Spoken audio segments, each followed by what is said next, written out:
তাহলে আমি বলতেছিলাম যে রিজিকের সর্বনিম্ন স্তর হলো টাকা পয়সা। দেখুন, এই টাকা পয়সা সর্বনিম্ন রিজিক অন্বেষণ করতে গিয়ে আমরা কিন্তু রিজিকের মালিক যে রাজ্জাক আল্লাহকেই ভুলে যাই।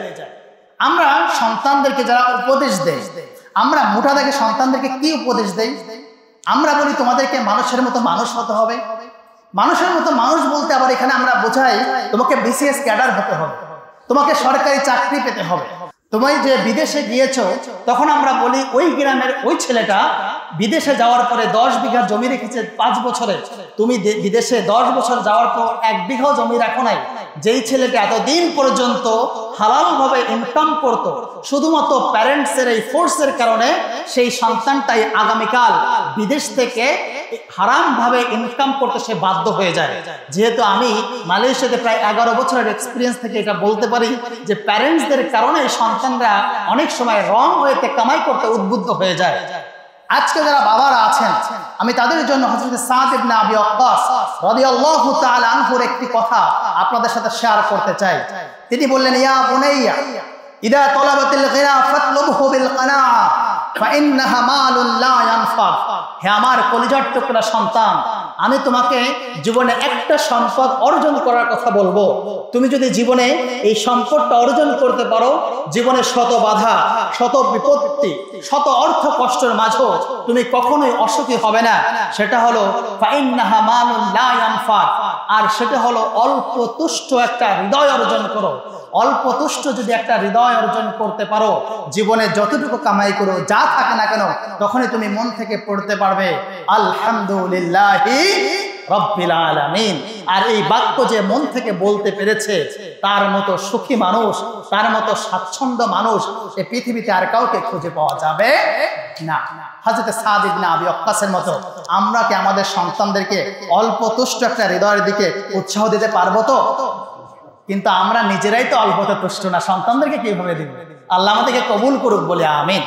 একটা মাঠ ভরা যদি এই আলফাডাঙ্গার একটা ফাঁকা ময়দানে যদি স্বর্ণের স্তূপ করা হয়, আর একজন মানুষকে যদি সেই স্বর্ণটা দেওয়া হয়, তার জীবনে কি আর কামাইয়ের দরকার আছে?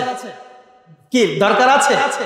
আল্লাহর নবী বললেন, একটু পরে আবার হাত তুলে বলবে, আল্লাহ দ্বিতীয় মাঠ ভরা স্বর্ণ দেওয়া যায় না? দ্বিতীয় মাঠ ভরা স্বর্ণ দিলে আবার হাত তুলে বলবে, আল্লাহ তৃতীয় মাঠ ভরা স্বর্ণ দেওয়া যায় না? আল্লাহর নবী বললেন, এই আদম সন্তানের মুখ কিছুতেই ভরবে না। আদম সন্তানের মুখ কেবলমাত্র শুধুমাত্র একমাত্র 3.5 হাত কবরের মাটি, এ মাটি ছাড়া আদম সন্তানের মুখ আর কিছুতেই ভরবে না। ঠিক কিনা? আমরা সবসময় কেমন যেন অন্যর সাথে কম্পেয়ার করতে পছন্দ করি। আর আমাদের জীবনে অসুখী থাকার জন্য, মানে খারাপ থাকার জন্য এই একটা কারণই যথেষ্ট, সেটা হলো আমরা অন্যর সাথে কম্পেয়ার করি। এই পৃথিবীতে আমরা যদি অন্যর সাথে কম্পেয়ার করি, আমাদেরই ক্ষতি, বরঞ্চ কোনো লাভ নেই। ধরুন আমার সামনে যে 3টা মানুষ আছে, এই মাঝখানের মানুষ প্রতি মাসে আলফাডাঙ্গা থেকে কামাই করে 20,000 টাকা। কত টাকা? তিনিও নামাজি, তার ডান পাশে আর একজন কম নামাজি, সে প্রতি মাসে কামাই করে 50,000 টাকা। সে যদি 50,000 টাকার দিকে লক্ষ্য করে, তখন বলবে, আল্লাহ আমি তো এই মসজিদে সবচেয়ে বেশি নামাজ পড়ি, আর সে তো নামাজ পড়ে না, তাহলে আমার 20,000 টাকা কেন, তার 50,000 টাকা কেন? খারাপ লাগবে না ভালো লাগবে? খারাপ লাগবে। সেম মানুষটা যদি তার আরেক পাশের আরেকটা লোকের দিকে তাকায়, যিনি তিনার থেকেও ভালো মানুষ, তিনার থেকেও বেশি নামাজ পড়ে, কিন্তু তার বেতন মাত্র প্রতি মাসে কামাই করে মাত্র 5,000 টাকা, বলুন তো সেই 20,000 টাকা যদি 5,000 টাকার দিকে তাকায়, তার কষ্ট বাড়বে না কমবে? কমবে। কি করবে? কমবে। সেম আল্লাহ নবী বলেছেন, তোমরাও যদি জীবনে সুখী থাকতে চাও, তাহলে উনদুরু ইলা মান হুয়া আসফালা মিনকুম ওয়ালা তানদুরু ইলা মান হুয়া ফাওকাকুম। Look at those who are lower than you, never ever look at those who are higher than you. তোমার থেকে সম্পদে যে নিচু আছে তার দিকে তাকাতে হবে। তোমার থেকে সম্পদে যে অনেক বেশি আছে তার দিকে তাকালে তোমার কষ্ট বাড়বে, সুখ পাবে না। তো আমরা সবসময় অন্যর কি আছে এইটা চিন্তা করি, কিন্তু আমার কি আছে আমরা এটা চিন্তা করি না।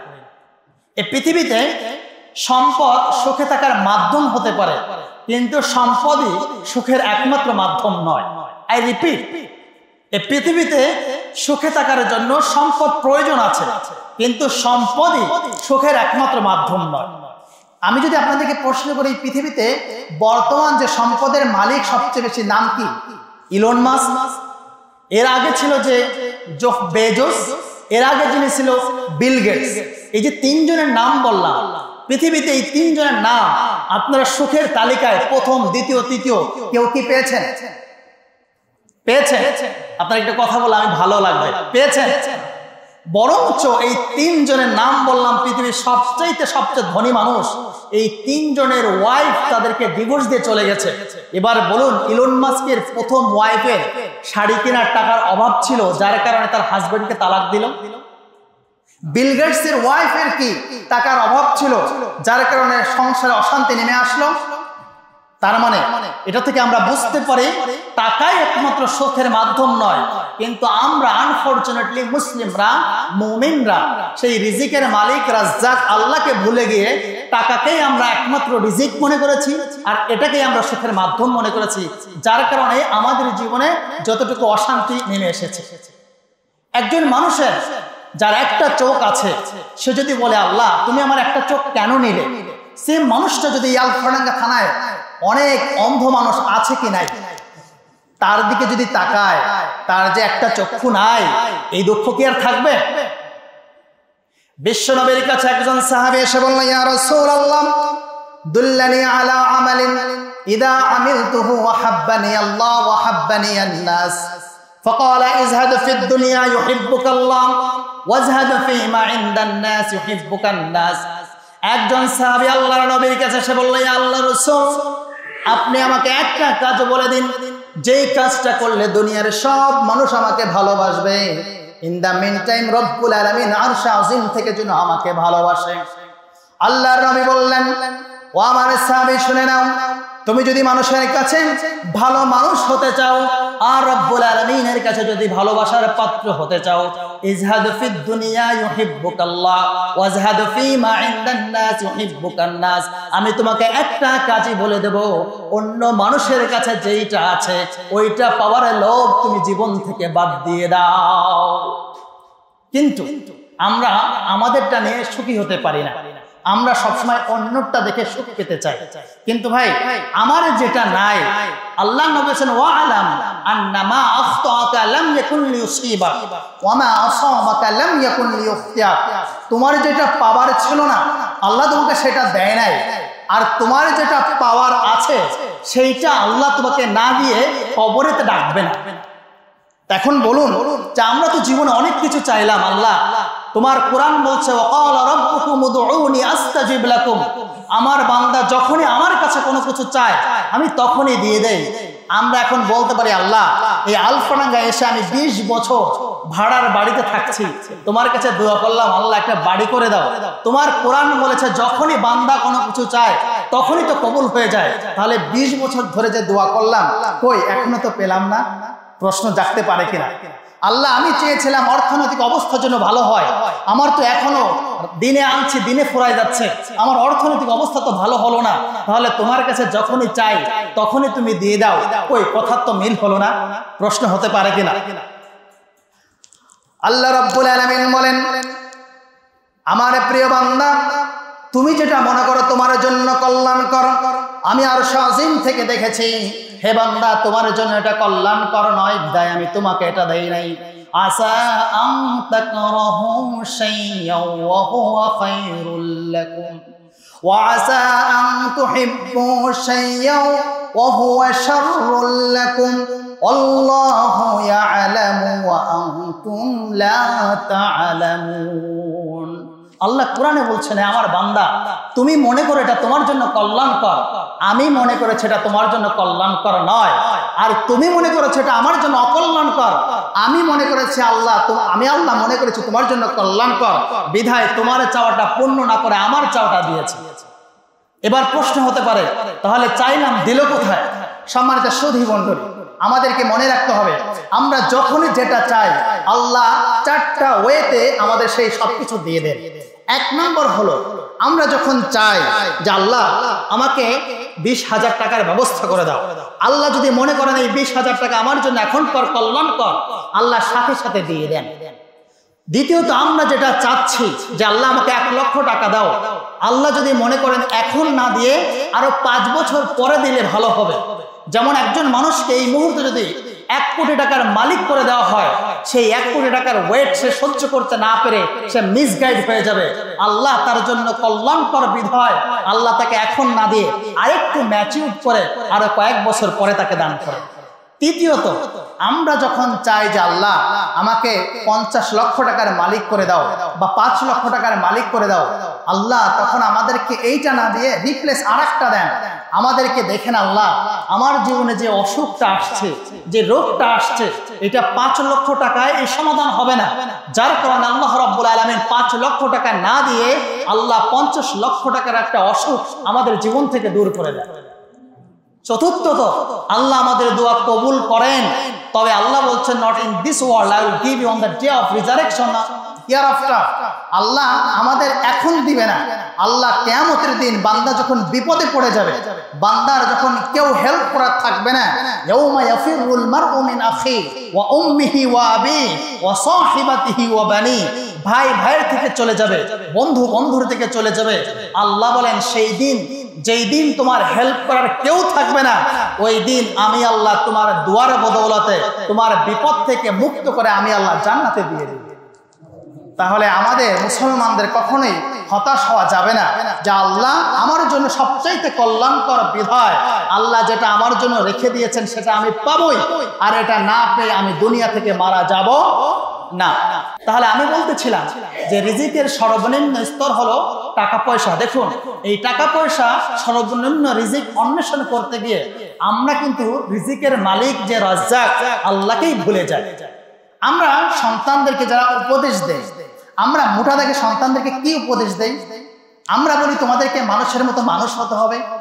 মানুষের মতো মানুষ বলতে আবার এখানে আমরা বোঝাই তোমাকে বিসিএস ক্যাডার হতে হবে, তোমাকে সরকারি চাকরি পেতে হবে। তুমি যে বিদেশে গিয়েছো, তখন আমরা বলি ওই গ্রামের ওই ছেলেটা বিদেশে যাওয়ার পরে 10 বিঘা জমি রেখেছে 5 বছরে, তুমি বিদেশে 10 বছর যাওয়ার পর 1 বিঘা জমি রাখো নাই। যেই ছেলেটা এতদিন পর্যন্ত হালাল ভাবে ইনকাম করতো, শুধুমাত্র প্যারেন্টসের এই ফোর্সের কারণে সেই সন্তানটাই আগামীকাল বিদেশ থেকে হারাম ভাবে ইনকাম করতে সে বাধ্য হয়ে যায়। যেহেতু আমি মালয়েশিয়াতে প্রায় 11 বছরের এক্সপিরিয়েন্স থেকে এটা বলতে পারি যে প্যারেন্টসদের কারণে সন্তানরা অনেক সময় রং ওয়েতে কামাই করতে উদ্বুদ্ধ হয়ে যায়। আজকে যারা বাবারা আছেন, আমি তাদের জন্য হযরত সাদ ইবনে আবি ওয়াক্কাস রাদিয়াল্লাহু তাআলা আনহুর একটি কথা আপনাদের সাথে শেয়ার করতে চাই। তিনি বললেন, ইয়া বুনাইয়া ইদা তালাবাতিল গিনা ফাতলুবহু বিল কানাআ ফাইন্নাহা মালুন লা ইয়ানফা। হে আমার কলিজার টুকরা সন্তান, আমি তোমাকে জীবনে একটা সম্পদ অর্জন করার কথা বলবো। তুমি যদি জীবনে এই সম্পদটা অর্জন করতে পারো, জীবনে শত বাধা, শত বিপত্তি, শত অর্থ কষ্টের মাঝেও তুমি কখনোই অসুখী হবে না। সেটা হলো ফাইন্নাহা মালুন লা ইয়ানফা, আর সেটা হলো অল্প তুষ্ট একটা হৃদয় অর্জন করো। অল্প তুষ্ট যদি একটা হৃদয় অর্জন করতে পারো, জীবনে যতটুকু কামাই করো, যা থাকে না কেন, তখনই তুমি মন থেকে পড়তে পারবে আলহামদুলিল্লাহি রাব্বিল আলামিন। আর এই বাক্য যে মন থেকে বলতে পেরেছে, তার মতো সুখী মানুষ, তার মতো স্বাচ্ছন্দ্য মানুষ এই পৃথিবীতে আর কাউকে খুঁজে পাওয়া যাবে না। হযরত সাদ ইবনে আবি ওয়াক্কাসের মতো আমরা কি আমাদের সন্তানদেরকে অল্প তুষ্ট একটা হৃদয়ের দিকে উৎসাহ দিতে পারবো? তো কিন্তু আমরা নিজেরাই তো অল্পতে তুষ্ট না, সন্তানদেরকে কিভাবে দিব? আল্লাহ আমাদেরকে কবুল করুক বলে আমিন। তো আমি যেটা বলতেছিলাম যে সম্পদ অর্জন করতে গিয়ে যেন আমরা রিজিকের মালিক রাজ্জাক আল্লাহকে যেন ভুলে না যাই, এটা হলো আমার 1 নম্বর পয়েন্ট। রিজিকের 2 নম্বর স্তর হলো ফিজিক্যাল অ্যান্ড মেন্টাল ওয়েলবিং, শারীরিক এবং মানসিক সুস্থতা। বলুন তো রিজিকের সর্বোচ্চ স্তরটার নাম কি? শারীরিক এবং মানসিক সুস্থতা। এটা হলো জীবনের অন্যতম একটা রিজিক, আর এই রিজিককে বলা হয় সর্বোচ্চ রিজিক। অথচ আমরা দেখুন যেটা একটা রিজিক আমরা অনেকেই জানি না, আমরা শুধু খাদ্য সামগ্রীকে রিজিক বলি, এই ফিজিক্যাল আর মেন্টাল ওয়েলবিং এটাতে কত বেশি ইম্পর্টেন্ট। কিন্তু আমরা শারীরিক সুস্থতার প্রতি যতটা না কনসার্ন, আমরা এর অর্ধেকটাও মানসিক অসুস্থতার প্রতি কনসার্ন না। এই আলফাডাঙ্গাতে অনেক ফার্মেসি আছে, আপনারা ফার্মেসির মালিক হতে পারেন। অনেক সাইকিয়াট্রিকরা অনেক কথা বলবে, অনেক মেডিসিন অনেক কিছু তৈরি করেছে। আপনার পেট ব্যথা হলে একটা মেডিসিন খেলে কিছু পেট ব্যথা কমবে, মাথা ব্যথা হলে ওষুধ কিনলে কমে যাবে। কিন্তু আপনারা আমাকে একটা মেডিসিনের নাম বলুন, যেই মেডিসিনটা ভোগ করার পরে, খাওয়ার পরে যেই লোকটা অশান্তিতে আছে, এই লোকটার অশান্ত জীবন শান্ত হয়ে যাবে, এমন কি কোনো মেডিসিন আজ পর্যন্ত আবিষ্কার করেছে? অথচ কম বেশি মানুষ মানসিক অশান্তিতে, অ্যাংজাইটি, টেনশনে ভোগে কি ভোগে না? ভোগে।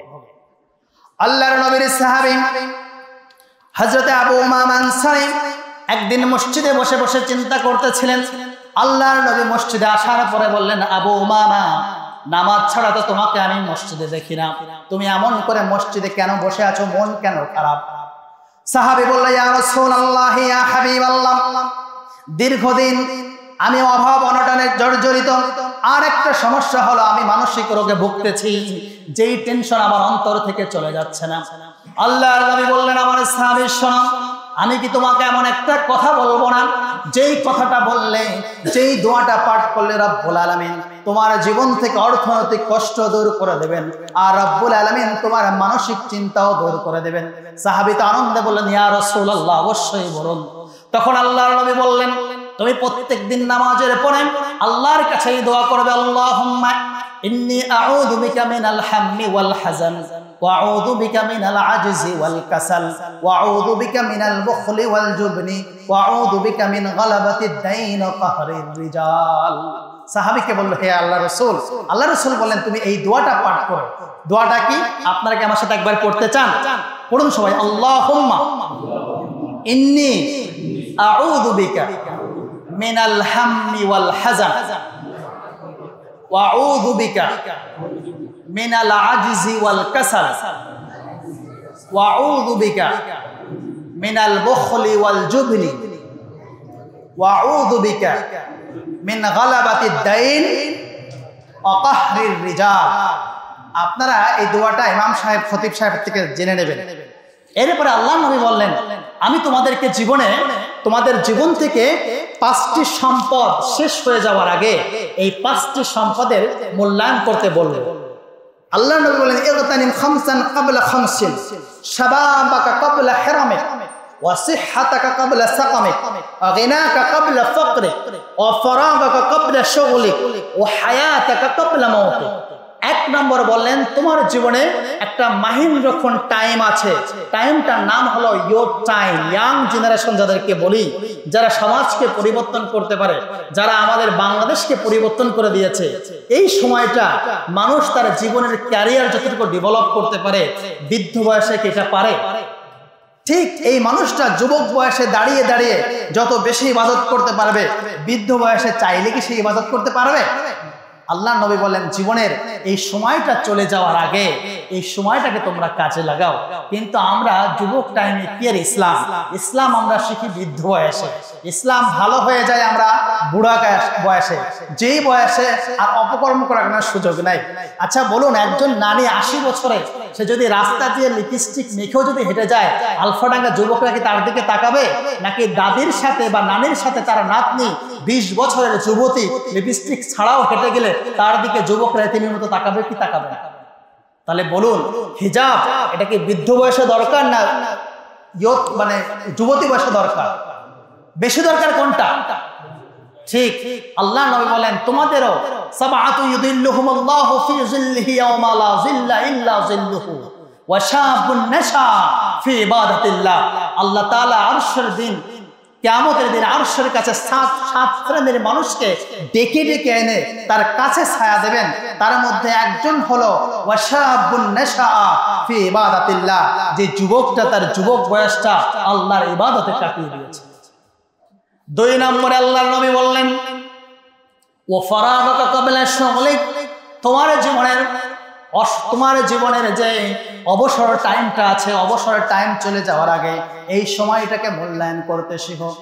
একবার চিন্তা করুন, আল্লাহর নবী বলেন আমারু উম্মতি মা বাইনা 60 ইলা 70 ওয়া আকাল্লুহুম মান ইয়াজুজু যালিক। আমার উম্মতের বয়স হবে 60 থেকে 70 বছর। কত বছর? এখানে 60 বছর উপরে কেউ আছেন? কেউ আছেন? আছে। তার মানে তারা বোনাস টাইম পার করছে। আল্লাহর নবী বলেন আমারু উম্মতি মা বাইনা 60 ইলা 70 ওয়া আকাল্লুহুম মান ইয়াজুজু যালিক। আমার উম্মতের বয়স হবে 60 থেকে 70 বছর। আমি যদি এখানে 60 বছরের একজন যুবককে, বৃদ্ধকে যদি বলি যে আপনার দাদার নামটা কি, বলতে অনেকেই পারবে না। পারবে? আমি কি জিজ্ঞেস করব? পারবে না। দাদার নাম দুই একজন বললো, তার বাবার নাম কি বলতে পারবে? পারবে না, ফার্স্ট ডিভিশনে ফেল করবে। তাহলে দাদার নাম আজ থেকে সর্বোচ্চ 300 বছর আগে এই মুরব্বী মারা গেছে। তাদের রেখে যাওয়া বাড়িতে আজকে আলফাডাঙ্গা আমি আপনি বসবাস করছি। আমরা 300 বছরের মধ্যে আমাদের বড়দাদার পূর্বপুরুষের নামটা ভুলে গেছি। আজকে আমরা যারা হালাল হারাম মান্য না করে শুধুই টাকা পয়সা কামাই করে যাদের জন্য আজকে দুনিয়া সাজিয়ে যাচ্ছি, নিজেদের আখিরাতটাকে নষ্ট করে, বিশ্বাস করুন আগামী 200 বছর নয় 150 বছর পরে আমি যে একজন মানুষ ছিলাম আমার নেক্সট প্রজন্ম তারা বলতেই পারবে না, খাতায় লিখে রাখতে পারবে। তারপরও তাদের দুনিয়া সাজানোর জন্য আমরা আমাদের আখিরাতটাকে নষ্ট করছি। তো আল্লাহর নবী বললেন তোমাদের জীবনের 60 বছর চলে গেল। আমরা এখন যদি আমি আবার প্রশ্ন করি, এখানে অনেক মানুষের মধ্যে যদি একজন 60 বছরের একজন মানুষকে যদি বলি যে সূরা ফাতিহাটা আপনাদের খতিব সাহেবের কাছে সহি শুদ্ধভাবে পড়েন, আমার মনে হয় অনেকেই পড়তে পারবে না। সত্য না মিথ্যা?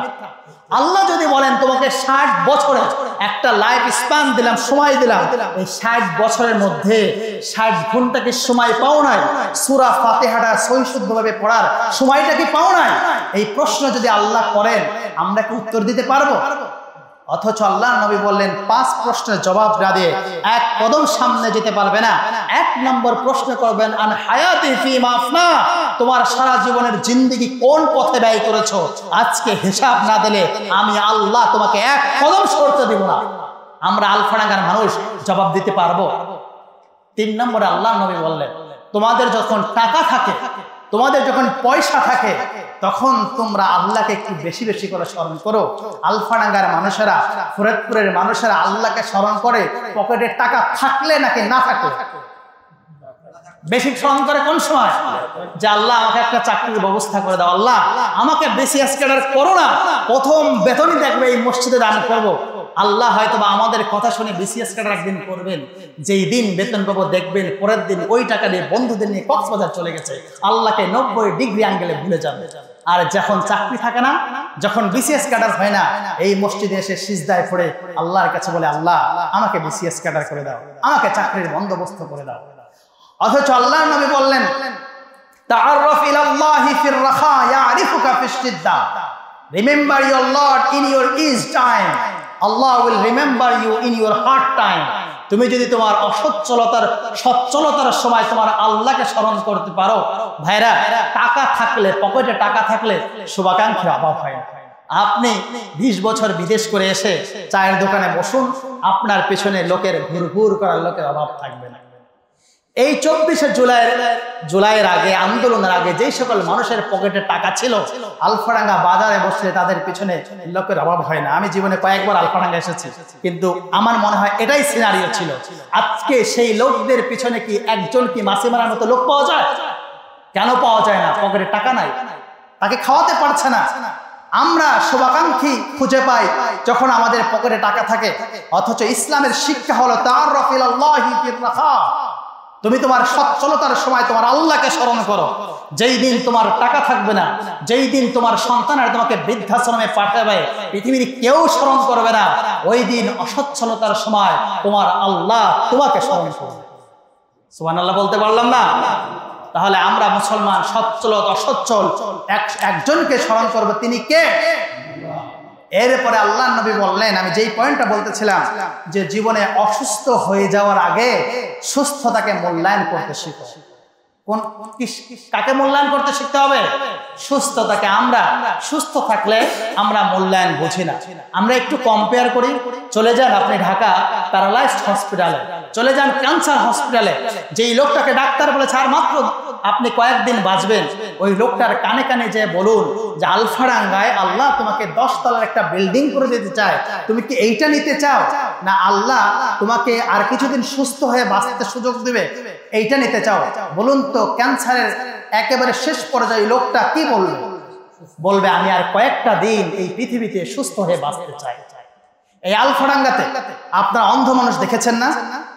অন্ধ মানুষের কানে কানে যদি বলুন আল্লাহ তোমাকে এই আলফাডাঙ্গাতে 100 বিঘা সম্পদের মালিক বানায় দিতে চান আগামীকাল, তুমি কি এটা নিতে চাও, না আগামীকাল ফজর থেকে এই 2 চোখে তুমি দেখার সুযোগ পাবে, এই পৃথিবীর আলো বাতাস তুমি দেখতে পাবে, এইটা নিতে চাও? বলুন তো এই অন্ধ লোকটা আল্লাহর কাছে কি চাইবে? কি চাইবে? চোখের দৃষ্টি চাইবে। যেই লোকটা কথা বলতে পারে না, লোকটা মিউট বোবা মানুষ, তাকে যদি খাতায় লিখে দেওয়া হয় আল্লাহ সত্যি সত্যি তোমাকে 1 মণ স্বর্ণের মালিক করে দিতে চায়, ভাই তুমি কি এটা নিতে চাও? সে তো কথা বলতে পারবে না, লিখে দেন।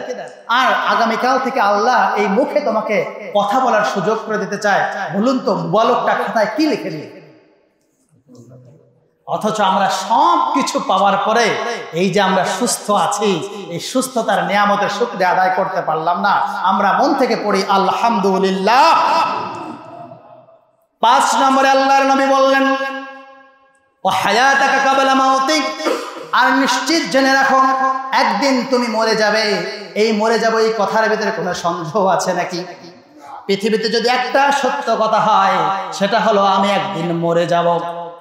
একজন কবি বলছেন আল মাউতু কাসুন ওয়া কুল্লুন নাসি শারিবুহু ওয়াল কবরু বাবুন ওয়া কুল্লুন নাসি দাখিলুহু।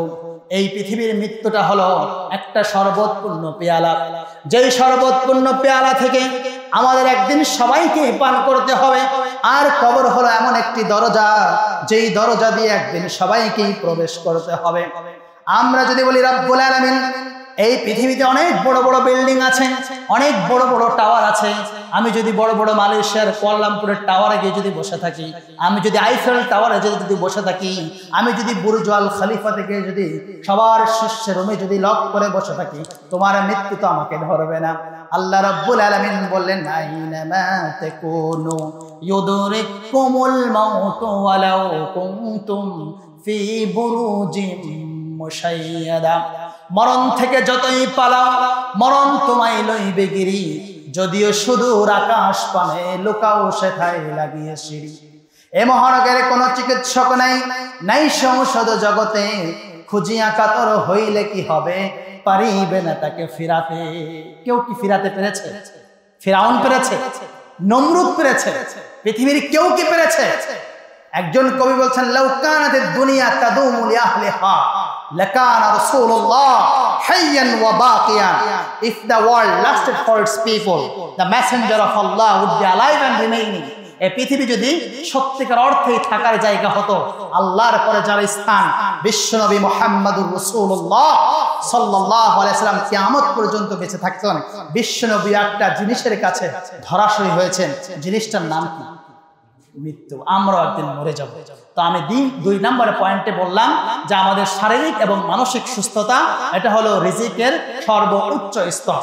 আর 3 মিনিটে আমি আর 2টা পয়েন্ট বলবো। 3 নম্বর পয়েন্টে হলো আমাদের রিজিকে যদি পরিপূর্ণ রিজিক বলি, আমি বলবো পরিপূর্ণ রিজিক হলো ঘরে একজন পুত পবিত্র স্ত্রী থাকা এবং নেককার সন্তান থাকা। এটা হলো রিজিকের মানে একেবারে উত্তম রিজিক, প্রশান্তি রিজিক। একজন মানুষের লক্ষ টাকা আছে, ঘরে আসার পরে সন্তান দেখতে পেল যে সন্তান আরেকটা মেয়ে নিয়ে তারই বানানো ঘরে তার গার্লফ্রেন্ডে ঘুমিয়ে আছে, বলুন তো বাবার কেমন লাগবে? এটা আমাদের কাছে শুনতে খুব অবাক লাগছে। আমি মাত্র 6 থেকে 7 দিন আগে আমি জাপান থেকে 15 দিনে সফর করে আসছি। তো এখানে এই জিনিসটা প্যারেন্টসদের খুব কমন বিষয়, যে আমরা ভয়ে থাকি কখন আমার ঘরে আমার ছেলে আর একটা মেয়ে নিয়ে আসবে, আর আমি কিছু বলতে গেলে আমি বাবা আমাকে পুলিশে ধরে নিয়ে যাবে। এটা শুধু বাংলাদেশ ছাড়া অনেক দেশে মুসলমান সন্তানদের মধ্যে, বাংলাদেশি মুসলমান সন্তানদের মধ্যে এটা একটা কমন রোগ হয়ে গেছে। তাহলে বলুন তো বাবার কেমন লাগবে? আবার একজন হাজবেন্ড সারাদিন কাজ করে আসার পরে, ঘরে আসার পরে যদি ওয়াইফকে বলে আমাকে এক গ্লাস পানি ঢেলে দাও, সে যদি ওই সময় মিন টাইমে তার এক্স বয়ফ্রেন্ডের সাথে কথা বলছে ফোনে, আর হাজবেন্ডকে যদি বলে যে তোমার পানি তুমি ঢেলে খাও, বলুন তো ওই হাজবেন্ডেরই বা কেমন লাগবে? আবার ঠিক তদ্রুপ একজন ওয়াইফ সারাদিন তার হাজবেন্ডের জন্য অপেক্ষা করে বসে থাকে, ঘরে আসার পরে ওয়াইফের সাথে ভালো ব্যবহার না করে সে আবার ফোনে তার কলিগের সাথে, গার্লফ্রেন্ডের সাথে কথা বলায় ব্যস্ত, বলুন তো এই ওয়াইফের জন্য এই সংসারটা কেমন লাগবে? নিশ্চিত একটা ঘরে একটা জাহান্নামের টুকরা। এজন্য আল্লাহ তাআলা কোরআনে বলছেন, আল মাল ওয়াল বানুন জিনাতুল হায়াতিদ দুনিয়া, the wealth and children are the adornment of their life. Worldly life, এ সন্তান আর সম্পত্তি আর ঘরে স্ত্রী থাকা, এটা হলো পৃথিবীতে একজন হাজবেন্ডের জন্য একজন রিজিকের পরিপূর্ণ রিজিক বলা হয়। এই জন্য আল্লাহ তাআলা আমাদেরকে দোয়া শিখিয়ে দিয়েছেন, রব্বানা হাব লানা মিন আজওয়াজিনা ওয়া যুররিয়াতিনা কুররাতা আ'য়ুনি ওয়াজআলনা লিল মুত্তাকিনা ইমামা। এটা হলো রিজিকের, এটা আমরা সবসময় দোয়া করব যাতে করে আমাদের ঘরে পরিপূর্ণ রিজিক থাকে। 4 নম্বর হলো একেবারে কমপ্লিট রিজিক। যদি একবারে সব রিজিক যদি কেউ পেতে চায়, তাহলে আল্লাহ তাআলা বলছেন যে তুমি যদি আমাকে সন্তুষ্ট করতে পারো, রিজিকের সমস্ত বন্দোবস্ত আমি আল্লাহ তোমার পায়ের কাছে এনে দেব। সুবহানাল্লাহ। আল্লাহ তাআলা আমাদের সাথে একটা ডিল করেছেন, এই ডিলটা বলে আমি শেষ করতে চাই।